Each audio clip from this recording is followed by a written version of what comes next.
જય શ્રી કૃષ્ણ મિત્રો, હિન્દુ ધર્મમાં ગરોળી દેખાવી એ શુભ અને અશુભ બંને સંકેતો સાથે જોડાયેલી છે.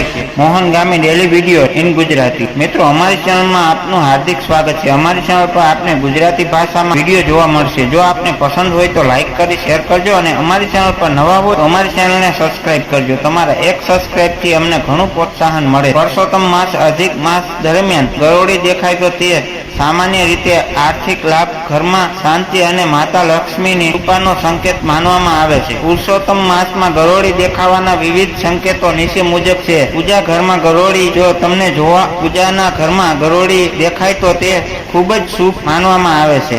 એનો અર્થ એ થાય માતા લક્ષ્મીના આશીર્વાદથી ઘરમાં ધનની આવક વધશે અને અટકેલા કાર્યો પૂરા થશે. ધન આગમન પુરુષોત્તમ માસમાં ગરોળી ઘરમાં કે ડ્રોઈંગ રૂમમાં દેખાય તો નજીકના ભવિષ્યમાં મોટો આર્થિક લાભ થવાના સંકેત મળે છે.